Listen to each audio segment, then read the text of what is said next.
भगवद गीता अध्याय 11 विश्वरूप दर्शन योग श्लोक 5 से 6।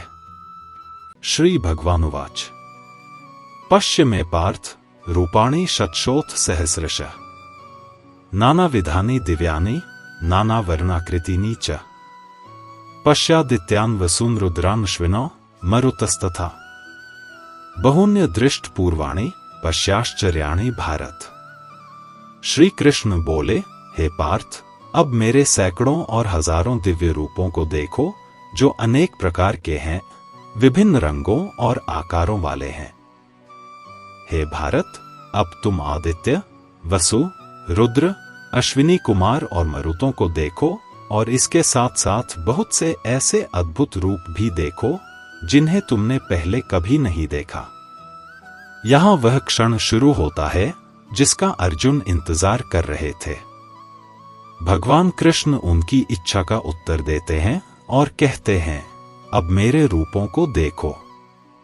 लेकिन यह कोई एक रूप नहीं है, कोई सीमित रूप नहीं है, बल्कि अनगिनत रूप हैं, सैकड़ों, हजारों, हर तरह के रूप, अलग अलग रंग, अलग अलग आकार, अलग अलग रूप, लेकिन ये सब मिलकर एक ही दिव्य सत्य को दिखाते हैं।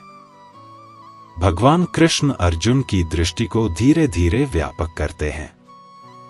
वे समझाते हैं कि मुझे किसी एक रूप में मत बांधो, मैं ही यह पूरी विविधता हूं। जो कुछ तुम देख सकते हो और जो तुम्हारी कल्पना से भी परे है, वह सब मैं ही हूं। इस तरह भगवान कृष्ण बताते हैं कि ईश्वर सीमित नहीं है, वह अनंत रूपों में प्रकट होते हैं। भगवान कृष्ण को देखना मतलब इस विविधता के बीच उस एकता को पहचानना है, अनेक रूप लेकिन एक ही स्रोत। फिर भगवान कृष्ण अर्जुन को एक और गहरे अनुभव के लिए तैयार करते हैं, जो साधारण देखने की क्षमता से कहीं आगे है। वे कहते हैं कि आदित्य, वसु, रुद्र, अश्विनी कुमार और मरुत, इन सबको देखो। वे बता रहे हैं कि जो कुछ अर्जुन ने अब तक सुना है, जो कुछ सोचा है और यहां तक कि जिसकी कभी कल्पना भी नहीं की, वह सब अब सामने आएगा। यह केवल सुंदरता का दर्शन नहीं है, बल्कि पूरे सत्य का दर्शन है।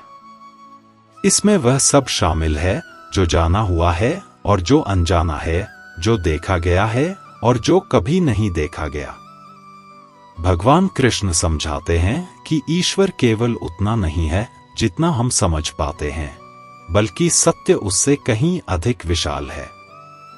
भगवान कृष्ण को देखना मतलब अपने पुराने अनुभवों से आगे बढ़ना और उस सत्य में प्रवेश करना है जो हमारी समझ को और भी व्यापक और गहरा बना देता है।